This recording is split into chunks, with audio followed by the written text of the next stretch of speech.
എന്താ ബാബു അത്? 2-3 കൊല്ലമായില്ലേ എന്റെ മകൻ ഒരു പെണ്ണ് റെഡിയാക്കി തന്നിട്ട് നിന്റെ പുറകെ ഞാൻ ഇങ്ങനെ നടക്കണത്? ആഴ്ചക്കോ മാസത്തിലോ വന്ന് ഇവിടുത്തെ ചക്കയും മാങ്ങയും കൊണ്ടുവല്ലാണ്ട് ഏതെങ്കിലും ഒരു പെണ്ണിനെ റെഡിയാക്കി നിനക്ക് പറ്റിയിട്ടുണ്ടടാ? ഞാൻ നോക്കായിട്ടല്ലോ എന്റെ ഭാനു ചേച്ചിയെ, കിട്ടായിട്ടല്ലേ. പണ്ടത്തെ പോലെയൊന്നും അല്ലേ. പെൺകുട്ടികൾക്കൊക്കെ ഭയങ്കര ഡിമാൻഡാ. ഇനിയിപ്പോ 5-6 വർഷം കഴിഞ്ഞാലേ നമ്മുടെ പണി പോകുന്നാ തോന്നുന്നത്. ഇപ്പൊ എല്ലാം ഇൻസ്റ്റാഗ്രാമിലൂടെയും വാട്സാപ്പിലൂടെയും ഒക്കെ നേരിട്ടല്ലേ. കലികാലം. പിന്നെ ഈ ചെക്കൻ 10ാം ക്ലാസ് വരെയല്ലേ പഠിച്ചിട്ടുള്ളൂ. കെട്ടിന്റെയും തേപ്പിന്റെയും പണിക്ക് പോകുന്നു. എവിടെ നിന്ന് കിട്ടാനാ? ഈ കെട്ടിന്റെയും തേപ്പിന്റെയും പണിക്ക് എന്താടാ ബാബു കുഴപ്പം? ഈ ഓഫീസിൽ കോട്ടും സൂട്ടും ഇട്ട് AC റൂമിൽ ഇരുന്നാലേ ഇത്രയും ശമ്പളം ആർക്കെങ്കിലും കിട്ടുമോ? രാവിലെ 9 മണിക്ക് പോയാൽ 5 മണിയാകുമ്പോഴേക്കും വീടെത്തും. ചോറും ചായയും എല്ലാം ഉണ്ട്. പിന്നെ അപ്പോഴത്തെ ഒരു സാഹചര്യത്തിന് എന്റെ കുട്ടിക്ക് അങ്ങനെ പഠിക്കാൻ പറ്റിയില്ല. ഈ ഡിഗ്രിയും PG ഒക്കെ കഴിഞ്ഞവര് ലക്ഷങ്ങളാണ് വരുന്നത്. ഇത്രയൊക്കെ തന്നെയല്ലേ അവർക്ക് ശമ്പളം ഉള്ളൂ. എന്റെ പൊന്നു മോനെ ബാബു, ഇളയവനെ കല്യാണം കഴിഞ്ഞ 5-6 മാസമായി. ചെക്കനാണെങ്കിൽ ദുബായില. ഈ നാട്ടുകാരെ കൂട്ടിട്ട് എന്നെ കുറ്റപ്പെടുത്തുന്നത് മൂത്തവനെ കുടുംബം നോക്കാൻ വേണ്ടി ഇരുത്തി പറഞ്ഞിട്ട്. അതെന്തോ ആയിക്കോട്ടെ, അവന്റെ വായി മൂടിക്കട്ടെ, നമുക്കൊന്നും ആവില്ലല്ലോ. പക്ഷെ ഈ പെണ്ണിന്റെ വീട്ടുകാർ എന്താടാ വിചാരിക്കുക? നീ ആത്മാർത്ഥമായിട്ട് ഒന്ന് ശ്രമിക്ക എന്റെ ബാബുവോ. അല്ല, ഈ നാട്ടുകാര് പറയുന്നതിലും കുറച്ചൊക്കെ കാര്യമില്ലേ? മൂത്തോനെ നേരത്തെ തന്നെ പഠിപ്പം നിർത്തി പുരയ്ക്ക് വേണ്ടി പണിയെടുപ്പിച്ച്, നിങ്ങൾ പറഞ്ഞ പോലെ കള്ളും കുടിക്കില്ല, സിഗരറ്റും വലിക്കില്ല, നല്ല സമ്പാദിക്കുന്നുണ്ടല്ലോ. 10-30 വയസ്സിൽ തന്നെ പെണ്ണ് നോക്കിയതാണെങ്കിലോ ചെക്കനും കിട്ടില്ലേ? അപ്പൊ നിങ്ങൾ നോക്കിയില്ല. എന്തേ? ഇളയവനെ പഠിപ്പിക്കാൻ വേണ്ടി അവനെ പിടിച്ചു നിർത്തിയില്ലേ?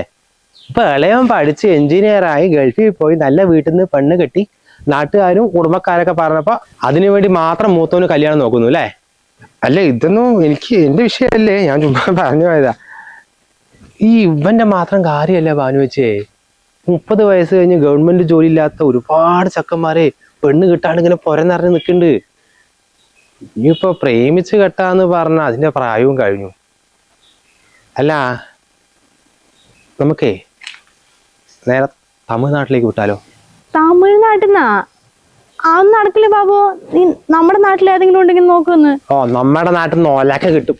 നിങ്ങൾക്ക് പറഞ്ഞതൊന്നും മനസ്സിലാകുന്നില്ല. അല്ല, എന്നെ വിശ്വാസമില്ലാണ്ട് മാട്രിമോണി കൊടുത്തല്ലോ. കുറെ പൈസ പോയതല്ല, എന്തെങ്കിലും മെച്ചമുണ്ടാ? തമിഴ്നാട്ടിൽ ഇപ്പൊ എന്താ കുഴപ്പം? ഈ തമിഴ്നാട്ടിലെ പെൺകുട്ടികൾക്ക് കേരളത്തിലെ ചെക്കന്മാരോട് ഇഷ്ടംന്ന് ഇൻസ്റ്റാഗ്രാമൊന്നും കാണുന്നില്ലേ? നിങ്ങളൊന്ന് പറയുകയാണെങ്കിലേ ഈ തമിഴ്നാട്ടിൽ ഉള്ളോട്ട് എവിടെയെങ്കിലും പഠിപ്പും വിദ്യാഭ്യാസവും സാമ്പത്തികമൊക്കെ കുറഞ്ഞ് ഏതെങ്കിലും പെൺകുട്ടികളെ കൊണ്ടുവരാന്ന്. അതാകുമ്പോ കല്യാണം ടക്കേന്ന് നടക്കും. ഇതിപ്പോ അധികം ദൂരമൊന്നും ഇല്ലല്ലോ. പാലക്കാട് 1.5 മണിക്കൂർ പോയാൽ തമിഴ്നാടെത്തി. തമിഴ്നാട്ടിൽ നമുക്കറിയാത്ത സ്ഥലമില്ല. ഫുള്ള് ബന്ധം വേണ. തമിഴ്നാടെങ്കിൽ തമിഴ്നാട് അല്ല, ഇതിപ്പോ ഇനിയും 3-4 വർഷം എടുക്കുവോ കൊണ്ടുവരാനായിട്ട്? തമിഴ്നാടാണെങ്കിൽ നമുക്ക് അടുത്ത മാസം തന്നെ കല്യാണം നടത്താന്ന്. ഒരു മിനിറ്റ്.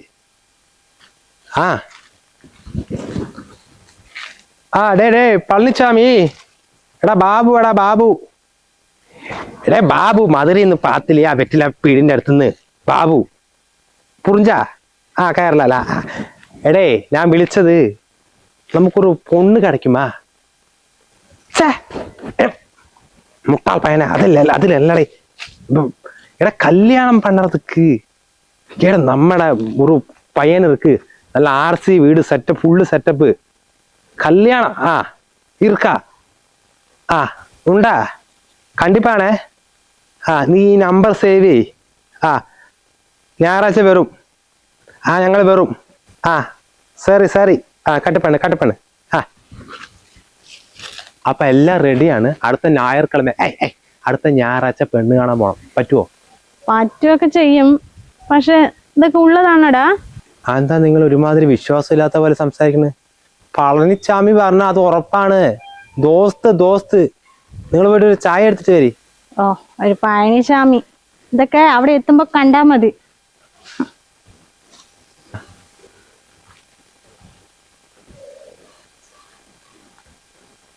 പളനിച്ചാമി, മറുപടി നമ്പർ സേവ് ചെയ്തില്ലേ? ബാബുടാ. നീ നേരത്തെ വിളിച്ചപ്പോ ഒരു പൊണ്ണിന്റെ കാര്യം പറഞ്ഞല്ലേ? കല്യാണത്തിന്റെ അല്ലടാ, അതൊക്കെ മുൻപ്. അത് യാറ്? മല്ലികയാ?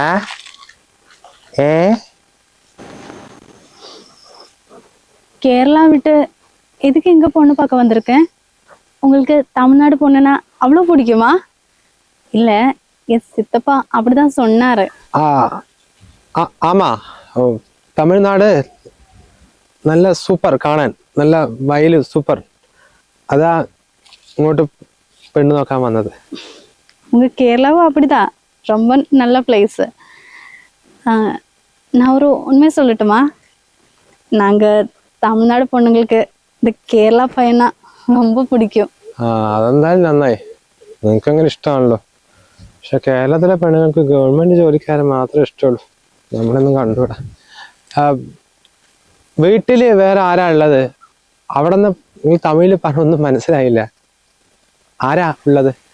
இப்போ வீட்டுல அப்பா மட்டும்தான் இருக்கு. எனக்கு ஒரு அண்ணன் இருந்துருச்சு. அவ சின்ன வயசுலயே நாடு விட்டு ஓடி போயிட்டான். எனக்கு 2 வயசு இருக்கும்போது தான் என்னோட அம்மா இறந்து போயிட்டா. அதுக்கப்புறம் அப்பாவும் நான் மட்டும்தான் இருக்கு. ആ അല്ല, ഇത്രയും വയസ്സായിട്ടോ നിങ്ങളുടെ നാട്ടിൽ നിന്നും കല്യാണം വന്നില്ലേ? எனக்கு ஒரு மாமா இருக்கா. அவர் தான் என்ன கட்டிக்க போறேன்னு இந்த நாடு முழுசா சொல்லிக்கிட்டே இருக்குது.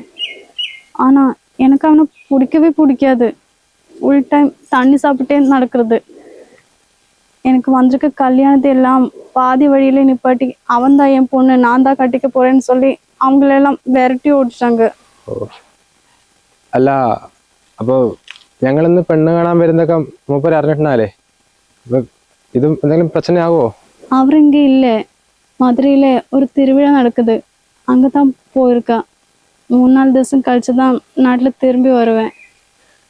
ஆனா வந்த பிறகு யாராவது இந்த காரியம் சொல்லிட்டேன்னா ரொம்ப பிரச்சனை ஆயிடும்.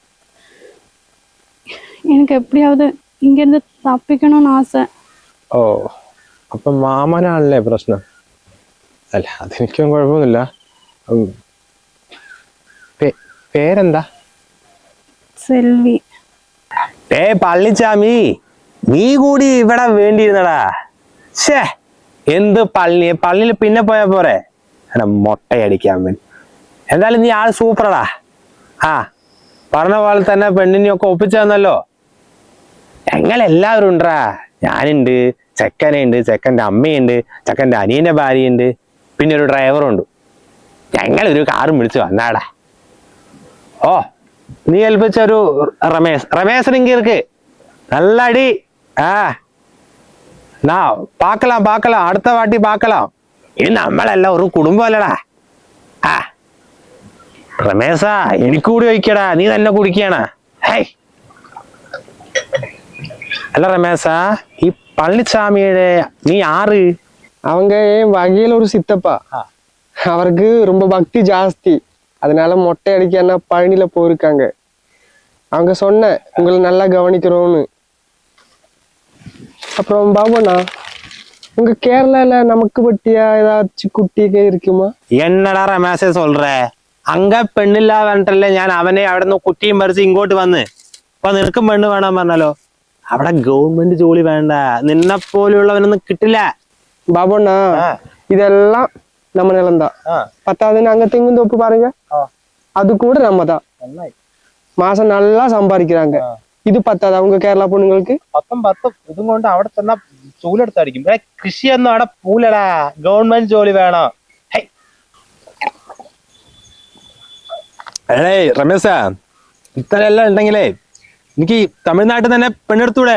ஆனா இந்த நாட்டுல பொண்ணுங்க விட கேரளா பொண்ணுங்க ரொம்ப அழகு. நீங்க நினைச்சீங்கன்னா கண்டிப்பா நடக்கும். முதல்ல கிளாஸ் கொடுங்க. எப்படியாச்சும் ரமேஷ்க்கு கேரளா பொண்ணு செட் ஆக்கி வச்சிங்களா, நான் உங்களை நல்லா கவனிக்கிறேன். ஓகேவா? அண்ணா குடிங்க, அண்ணா குடிங்க. என்னடா ரமேஷ் நீ இப்படி சொல்ற? பார்க்கலாம், இந்த கல்யாணம் முடியட்டும். പിന്നെ നമ്മളെല്ലാം ഒരു കുടുംബം. ഇടയ്ക്കിടയ്ക്ക് കേരള വാ, കണ്ടിപ്പാ. പിന്നെ ரமேஷ், சித்தப்பா ஒரு மல்லிகா பொண்ணுக்காரு சொன்னேன், அப்பெண்ணிന്റെ வீடு எவடா? ஐயோ பாபுண்ணா, அந்த மல்லிகாக்கு இல்ல, ரொம்ப மோசமான ஆளு. அடி, மோசம் தானே வேணும் கல்யாணம் കഴിக்கிறதுக்கு? அதே நீ அவங்க வீடு சொல்லு, பாபுட்ட வந்து பார்த்துட்டு வரா. என்ன பாபுண்ணா, நீங்க பொண்ணு பார்க்க வந்திருக்கீங்க, ஃபேமிலி கூட இருக்கு, அதுக்கடையில இந்த மல்லிகா கில்லிகான்னு சொன்னி வேணாண்ணா. அந்த பழனிசாமி இல்லையா, அவருக்கு பைத்தியம் பிடிச்சிருக்காங்க. முட்டாள். இல்லடா, பாப்போட்டு பார்த்தா போதும். வாடா. ஐயோ വാരിയ മീനാക്ഷി, ഞാൻ പെണ്ണ് കാണാൻ വന്നത്. ഇല്ലല്ലോ, കുടിച്ചിട്ടില്ല. ഓ, ഇത് കൈയിട്ട് അങ്ങോട്ട് വരികയാണ്. ആ ശരി, വെക്കി വെക്കി. മല്ലികന്റെ മൂടങ്ങ് പോയി. വാ എണീ പോവാ. ഞാൻ ഒന്നും എനിക്ക് വേണോ?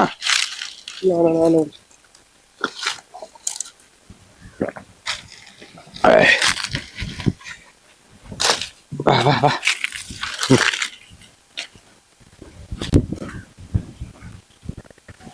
സെൽവി, ഞാനൊരു ഉണ്മ ചൊല്ലട്ടെ. എനിക്ക് തമിഴ്നാടോ ഇവിടുത്തെ പെൺകുട്ടികളിലോ കെട്ടണം ഇഷ്ടം കൊണ്ടൊന്നും അല്ല ഇങ്ങോട്ട് വന്നത്. എനിക്ക് ഈ കെട്ടിൻ്റെ തേപ്പിൻ്റെ പണിയാണ്. ഞങ്ങളുടെ നാട്ടിൽ ഇങ്ങനത്തെ പണിയും നാടൻ പണിക്കാരനൊന്നും പെൺകുട്ടികൾ കിട്ടില്ല. പ്രത്യേകിച്ച് നിന്നെപ്പോലെ ഭംഗിയുള്ളവരാണെങ്കിൽ പിന്നെ ഗവൺമെൻറ് ജോലിയും നല്ല ബാങ്കിൽ ഡെപ്പോസിറ്റും വേണം, എന്നാലും അങ്ങോട്ടേ അടുപ്പിക്കുള്ളൂ. ഒരു 10-40 വീടുകളിൽ പെണ്ണ് കാണാൻ പോയി. അപ്പോൾ ആർക്കും ഇഷ്ടമല്ല. ഇതുപോലെ എന്നെപ്പോലെ ഒരുപാട് ആൾക്കാർ ഇപ്പോൾ കല്യാണം കഴിക്കാൻ നിൽക്കുന്നുണ്ട് കേരളത്തിൽ. അപ്പം ഞങ്ങളെപ്പോലുള്ള പണിക്കാരൊക്കെ ഒന്നില്ലെങ്കിൽ കൊടകിലൊക്കെ പോയിട്ടാണ് പെണ്ണ് കിട്ടാറ്. അപ്പോൾ ഒരു ബ്ലാക്ക് ഷർട്ട് ഇട്ടിട്ട് ഒരു ചങ്ങാതി വന്നില്ലേ കൂടുതൽ ഡയലോഗ് അടിക്കുന്നത്, ബാബു. അയാൾക്ക് ഇവിടെ ആരോ പരിചയമുണ്ട് പറഞ്ഞിട്ട് ഇങ്ങനെ ഇങ്ങോട്ട് കൊണ്ടുവന്നതാ. സത്യം പറഞ്ഞാൽ എനിക്കിപ്പോൾ കല്യാണത്തിനോടൊന്നും താല്പര്യമില്ല. പിന്നെ എനിക്കൊരു അനിയനുണ്ട്, അവൻ നല്ല പഠിച്ച് നല്ല ജോലിയൊക്കെ ആയിട്ട് അവന് കല്യാണം കഴിഞ്ഞു. ഒരു പെൺകുട്ടി വീട്ടിൽ വന്ന് നിൽക്കുന്നുണ്ട്. അപ്പോൾ ഒരു ഏട്ടൻ കല്യാണം കഴിക്കാണ്ട് നിൽക്കുകയാന്ന് പറഞ്ഞാൽ അത് അവർക്ക് എല്ലാവർക്കും പ്രശ്നമാണ്. അപ്പം അതുകൊണ്ട് മാത്രമാണ് ഞാൻ ഇവർ പറഞ്ഞത് കേട്ട് ഇങ്ങോട്ട് വന്നത്. ഞാൻ ഇങ്ങനത്തെ ഒന്നുമില്ല ഡ്രസ്സ് ഇടുക. ഞാൻ 10ാം ക്ലാസ് വരെ പഠിച്ചിട്ടുള്ളൂ. അപ്പോൾ എല്ലാം അറിഞ്ഞിട്ട് എനിക്ക് തമിഴ് എനിക്ക് പറയാൻ കിട്ടുന്നില്ല. എന്നാലും നിനക്ക് പുരിയുമോ എന്ന് தெரியாது. എനിക്ക് എല്ലാം ഓക്കെ ആണെങ്കിൽ മാത്രം ഈ കല്യാണത്തിന് സമ്മതിച്ചാൽ മതി കേട്ടോ. நீங்க புதுமுட்டி தமிழ்னு பேச வேணாம், மலையாளத்திலே பேசினா போதும். நீங்க 10வது வரைக்கும் படிச்சிருக்கல, ஆனா நான் 5வது வரைக்கும் தான் படிச்சிருக்கேன். படிக்கணும்னு ரொம்ப ஆசை, ஆனா அப்பா கிட்ட காசு இல்லை. நீங்க சொன்ன மாதிரி வேலை எதுவாக இருந்தாலும் பரவாயில்ல, நீங்க நல்லா உழைச்சு தானே சம்பாதிக்கிற, அது போதும். உங்ககிட்ட பேசும்போது ஒன்று தெரிஞ்சிடுச்சு, நீங்க ஒரு இன்னசென்ட், ஒரு பாவம்னு நினைக்கிறேன்.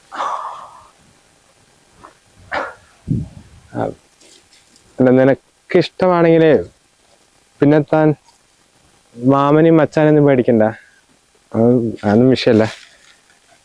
എന്തായാലും കല്യാണം നടത്താണെങ്കിൽ തന്നെ ഇവിടെ വെച്ച് നടത്താനൊന്നും അപ്പാക്കിട്ട് കാശില്ല എന്നല്ല പറഞ്ഞത്. അതൊക്കെ നമുക്ക് കേരളത്തിൽ വെച്ചിട്ട് നടത്താം. അല്ല, കേരളത്തിലേക്ക് എപ്പോഴെങ്കിലും വന്നിട്ടുണ്ടോ? நான் என் ஊர் விட்டு எங்கேயும் போகலை, ஆனால் சினிமாலெல்லாம் பார்த்துருக்கேன். கேரளா மூணார்னா எனக்கு ரொம்ப பிடிக்கும், அங்கே போகணுன்னு നല്ല ആസയാ. കേരളത്തിലായിരുന്നിട്ടും ഞാനും ഇതുവരെ മൂന്നാറൊന്നും പോയിട്ടില്ല. നിന്റെ അമ്മ മരിച്ച പോലെ എൻ്റെ അച്ഛനും ചെറുപ്പത്തിലെ മരിച്ചു പോയതാ. അച്ഛനും അമ്മയും പ്രേമിച്ച കല്യാണം കഴിച്ചേ. വീട്ടുകാർക്കൊന്നും ഇഷ്ടമല്ലായിരുന്നു. അപ്പോൾ അച്ഛൻ മരിച്ച ശേഷം അമ്മനെയും ഞങ്ങളൊക്കെ വീട്ടിൽ നിന്ന് പുറത്താക്കി. ഒരു ചെറിയ വാടക വീട്ടിലൊക്കെ ആയിരുന്നു താമസം. അങ്ങനെ പിന്നെ പഠിപ്പൊക്കെ നിർത്തി കിട്ടുന്ന എല്ലാ ജോലിക്കും പോകുമായിരുന്നു. പിന്നെ അമ്മയ്ക്ക് കുറച്ച് സ്ഥലം കിട്ടിയിട്ടുണ്ടായിരുന്നു അമ്മേൻ്റെ വീട്ടുകാരൻ്റെ. അവിടെ ഒരു വീട് വെച്ചു, അനിയനെ പഠിപ്പിച്ച് ജോലിയാക്കി കൊടുത്തു. ഫുൾ ഓട്ടം. അതുകൊണ്ട് ഞാനും എവിടെയും പോയിട്ടില്ല. ഇനിയിപ്പോൾ ഇനി വേണം ജീവിക്കാൻ. കല്യാണത്തിന് ശേഷം നമുക്ക് ഒരുമിച്ച് മൂന്നാർ പോവാം.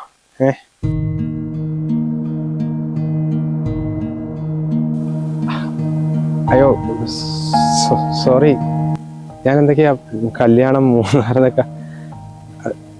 അത് പെൺകുട്ടികളോട് എനിക്ക് അധികം അങ്ങനെ സംസാരിച്ചിട്ട് പരിചയമില്ലത്.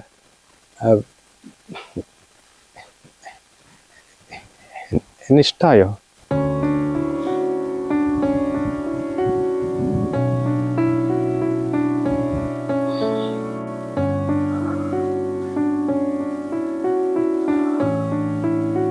ആദ്യമായിട്ടാണ് ഒരു പെൺകുട്ടി എന്നോട് ഇഷ്ടമാണെന്ന് പറയുന്നത്.